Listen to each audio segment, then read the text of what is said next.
नमस्कार. मी भाऊ तोरसेकर. तुम्ही बघत आहात प्रतिपक्ष. मित्रांनो, नॅरेटिव्ह नॅरेटिव्ह हा शब्द तुम्ही बातम्यांमध्ये नेहमी ऐकत असाल. पण नेमकं नॅरेटिव्ह म्हणजे काय असतं?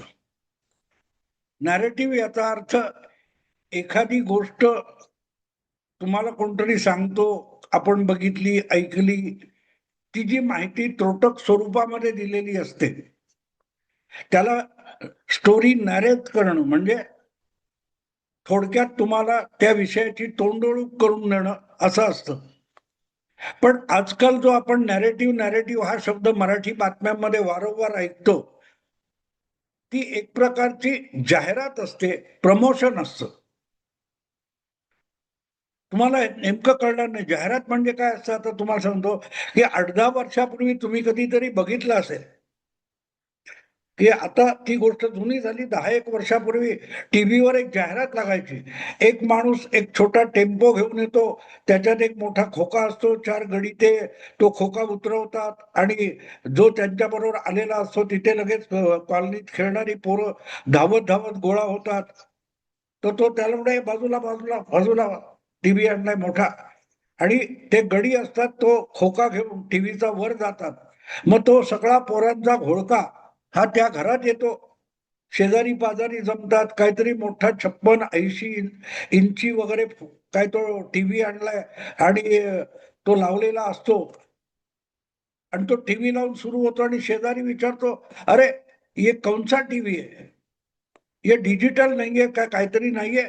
"नहीं, तो ये तो डब्बा है." झालं. मग ती पोरं फेरी फेरी धरून अंकल का टीव्ही डब्बा म्हणून नाचायला लागतात. थोडक्यात गंमत अशी होते की जो डिजिटल वगैरे काय नसेल असला टीव्ही, तर मग तो जुना टीव्ही होता, तो फडतूस आहे आणि हा लेटेस्ट आहे. हे तुमच्या आणि प्रामुख्याने तुमच्या घरातल्या पोरांच्या डोक्यात घुसवलं जातं आणि मग ती छोटी छोटी पोरं आपापल्या घरी जाऊन ती जाहिरात बघितल्यानंतर आपल्याकडे पण डिजिटल टीव्ही पाहिजे किंवा तसलं काहीतरी पाहिजे म्हणून हट्ट धरायला लागतात. त्याला नॅरेटिव्ह म्हणतात. सहजगत्या अनवधानाने तुमच्या डोक्यात एखादी आयडिया घुसवणं आणि मग त्याच्याशिवाय जगता येणार नाही असं निर्माण करणं, मानसिकता, त्याला नॅरेटिव्ह म्हणतात. अनेक गोष्टी धंद्यात ह्याच गोष्टी चालतात. म्हणजे अमुक तमुक बघा, काहीतरी डोकेदुखीची ही गोळी आहे, काय ते छाती पर पीठ पर मलिये काम पर चलिये काहीतरी वामची जाहिरात असते. हे इतकं सोपं करून दाखवलेलं असतं आणि आपल्याला असं अपराध भावना निर्माण होते की अरे एवढा सोपा सोपा उपाय असताना आपण का रडत बसलो. अगदी सोपं आहे. वेगवेगळ्या गोष्टी तो माल तुमच्या गळ्यात मारण्यासाठी ज्या मांडल्या जातात तो नॅरेटिव्ह असतो. आता राजकारणामध्ये, सार्वजनिक जीवनामध्ये हे नॅरेटिव्ह नॅरेटिव्ह बोललं जातं, तो एक प्रकारचा प्रमोशनल जाहिरातीचा भाग असतो. आणि इतक्या सहजगत्या त्या गोष्टी तुम्हाला पटत जातात की तुमच्या डोक्यात येण्यापूर्वी तुम्ही ते सत्य म्हणून स्वीकारलेलं असतं. सध्या अजितदादांच्या आकस्मिक निधनानंतर ज्या प्रकारचे वेगवेगळे नॅरेटिव्ह पुश केले जात आहेत, पुढे केले जात आहेत, त्या एक प्रकारच्या जाहिराती आहेत की अजितदादांची अंतिम इच्छा होती की 2 राष्ट्रवादी एकत्र आल्या पाहिजेत. त्यामुळे 2 राष्ट्रवादींचं विलिनीकरण हीच जणू काय अजितदादांची अंतिम इच्छा होती वगैरे वगैरे वगैरे. पण ते सांगताना कुठला पक्ष कुठल्या पक्षात विलीन होणार होता ह्याबद्दल कोणी बोलत नाही. असो.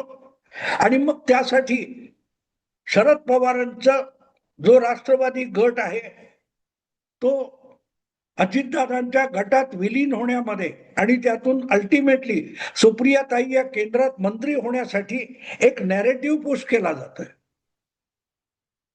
की भाजपला 2 राष्ट्रवादी एकत्र येणं का आवश्यक आहे.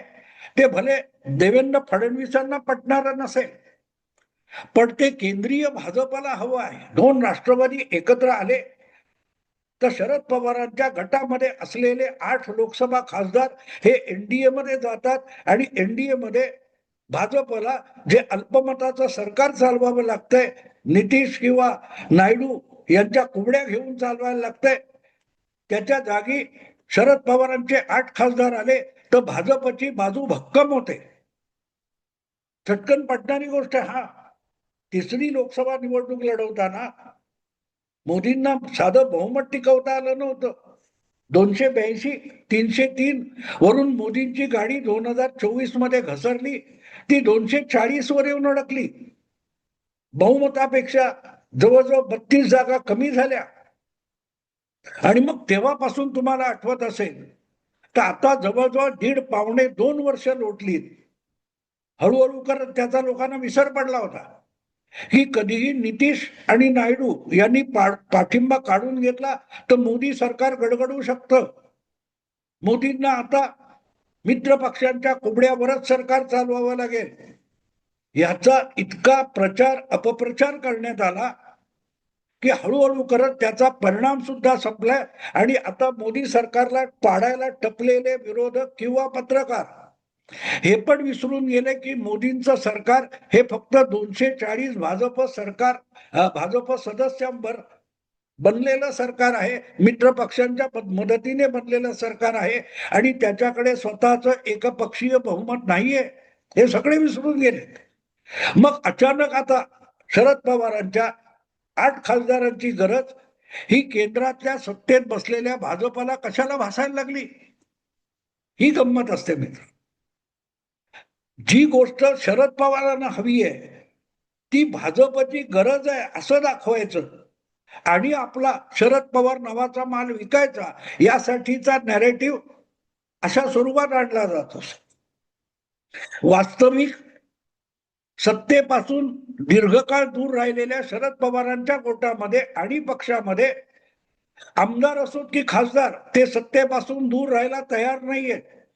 आणि शरद पवार सुद्धा आपल्या लाडक्या कन्येला राजकारणात प्रस्थापित करायला आतुर झालेले आहेत.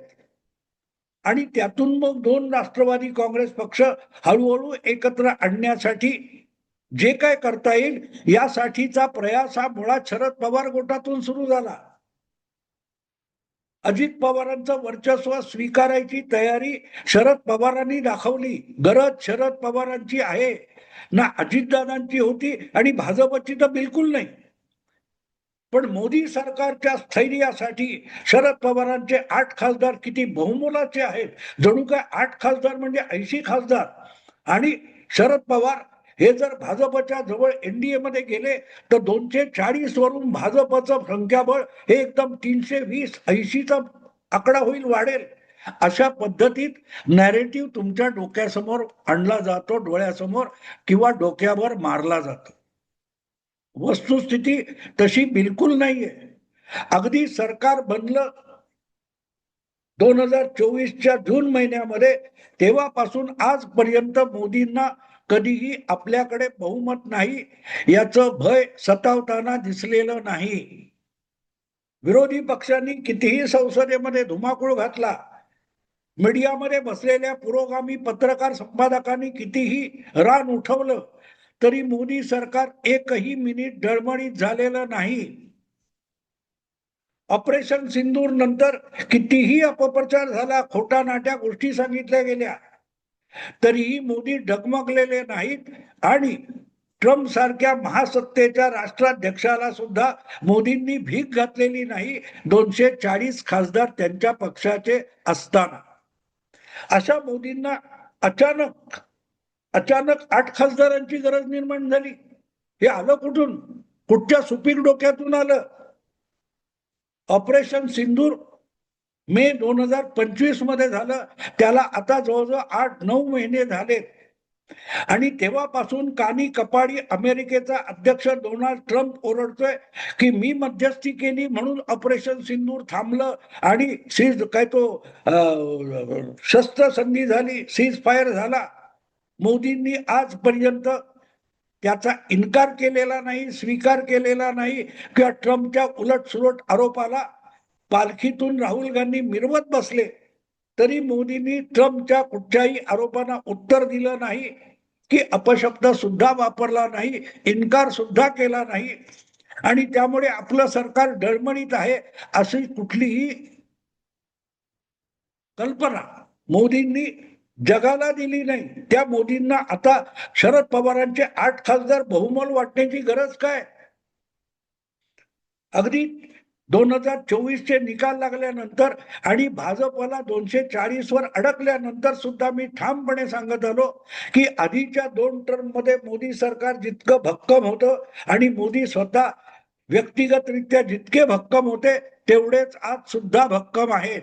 आणि त्यासाठी मी नेहमी अमेरिकेचे 7वे राष्ट्राध्यक्ष अँड्र्यू जॅक्सन यांच्या एका उल्लेखनीय उक्तीचा काय तो दाखला देत आलो. One man with a courage makes a majority. मोदींसारखा एक धाडसी माणूस जर नेता असेल तर तो एकटा माणूस म्हणजे बहुमत असतं. त्याला बहुमताच्या आकड्यामध्ये घाबरायला आणि अडकून पडायला गरज नसते. मग मोदी सरकारला स्थैर्यासाठी शरद पवारांचे 8 खासदार पाहिजेत हा नॅरेटिव्ह येतो कुठून? तर भाजपमध्ये अजितदादाला आधी कशाला घेतलं ही तक्रार होती. आता शरद पवार पण असं समजणारे बोलणारे जे भाजपवाले हळवे आणि उतावळे लोक आहेत त्यांचा अहंकार गोंजारण्यासाठी हा काय तो नॅरेटिव्ह पसरवण्यात येतो. शरद पवारांची गरज नाही, गरज नरेंद्र मोदींची आहे, राष्ट्रीय भाजपाची गरज आहे. आणि अशा वेळेला शरद पवारांना एनडीए मध्ये येण्यापासून रोखण्याचा प्रयत्न करणारे फडणवीस हे कसे खलनायक आहेत. मोदींना त्रास देण्यासाठी फडणवीस असं वागतात अशी मानसिकता तयार करण्यासाठी पुढे केलेला हा नॅरेटिव्ह आहे. मोदींना शरद पवारांच्या मदतीची आणि त्यांच्या 8 खासदारांची अजिबात गरज नाहीये. किंबहुना मोदींकडे असलेलं अल्पमत हा मोदींचा वीक पॉइंट नाहीये हे मी यापूर्वीच सांगून झालेलं आहे. अगदी नितीश आणि नायडू निघून गेले तरीही मोदी घाबरणार नाहीत, डगमगणार नाहीत. कारण बऱ्याच लोकांना हे माहिती नाहीये की पहिल्या दिवशी निकालानंतर पहिल्या दिवशी मोदींनी नितीश आणि नायडूंना बोलवून समजावलं की बाबांनो, तुमचा सेक्युलरिझम तुम्हाला गोंजारत बसायचा असेल तर अजूनही तुम्ही निकालानंतर काँग्रेसच्या इंडी आघाडीत जाऊन तिथे पुरोगामी सरकार बनवू शकता. मी विरोधी पक्षात बसायला तयार आहे. पण नितीश आणि नायडू यांची ती हिंमत झाली नाही. उलट नितीश कुमार यांनी तर लकडा लावला, जितक्या लवकर होईल तितक्या लवकर मोदींनी पंतप्रधान पदाची शपथ घ्यावी. आणि जेव्हा मोदींची नेता म्हणून एनडीए तर्फे निवड करण्यात आली तिथे तर अगदी कॅमेरा समोर माईकवर नितीश कुमार म्हणाले, जल्दी जल्दी शपथ का काम पूरा करो और अगले समय जो कुछ बची कुची सीटें हैं अपोजिशन की वो भी आपके लिए जीत कर दिखाएंगे. हे कोणी नितीशने सांगितलं होतं. तेव्हा 240 खासदार आपल्या पाठीशी लोकसभेत आहेत म्हणून मोदी कधीही डगमगलेले नाहीत. साहजिकच त्याचं एक तार्किक कारण सुद्धा आहे. मोदींनाही माहिती आहे की नितीश नायडू किंवा असे कोणी मित्र पक्ष सोडून गेले तर पलीकडे विरोधी पक्षाच्या बेरजेने सरकार बनवता येईल. पण देवेगौडा, इंद्रकुमार गुजराल किंवा व्ही सिंग, चरण सिंग यांच्यासारखी सरकार बनवली तरी टिकवता येत नाही, कारण ती सरकार चालवता येत नाही. जर तुम्ही सरकार पाडलं, कारण लोकसभेची निवडणूक 5 वर्षासाठी झालेली आहे. निवडणूक मोदी किंवा पंतप्रधानाची होत नाही. निवडणूक लोकसभेची होते, सभागृहाची होते आणि सभागृहाची मुदत ही 2029 पर्यंत आहे. त्यामुळे जे लोक मोदी सरकार किंवा भाजप एनडीए सरकार पाडतील त्यांना पुढलं सरकार बनवण्याची जबाबदारी पार पाडावी लागेल. पंतप्रधान सरकार कोसळलं म्हणून लोकसभा बरखास्त होत नाही.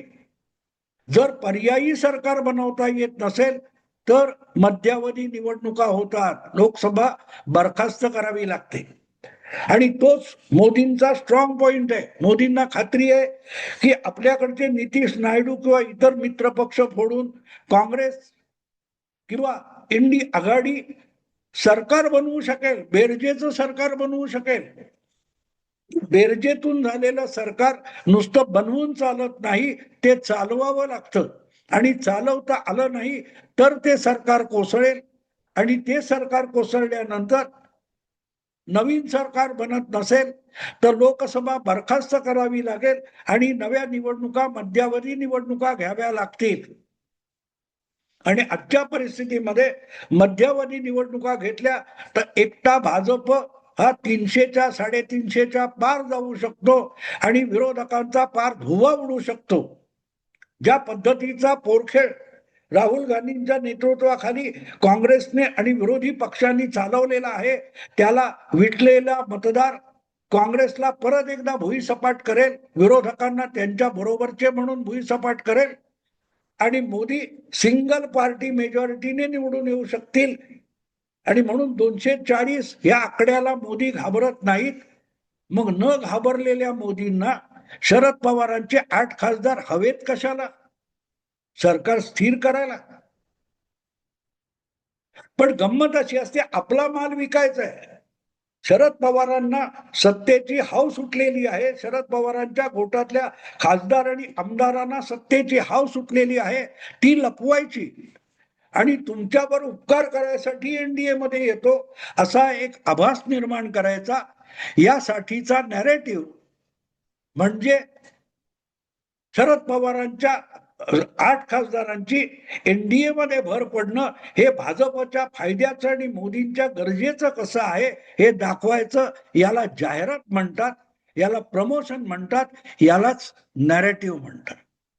पण मोदींच्या राजकीय स्थैर्यासाठी पवारांच्या 8 खासदारांची बिलकुल गरज नाही, हे त्यांनी गेल्या 2.25 वर्षामध्ये आपल्या कृतीतून आणि निर्णयातून दाखवून दिलेलं आहे. एकही क्षणी मोदींना भीती वाटलेली नाही की आपलं सरकार कोसळेल.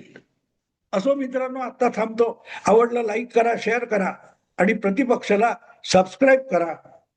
नमस्कार.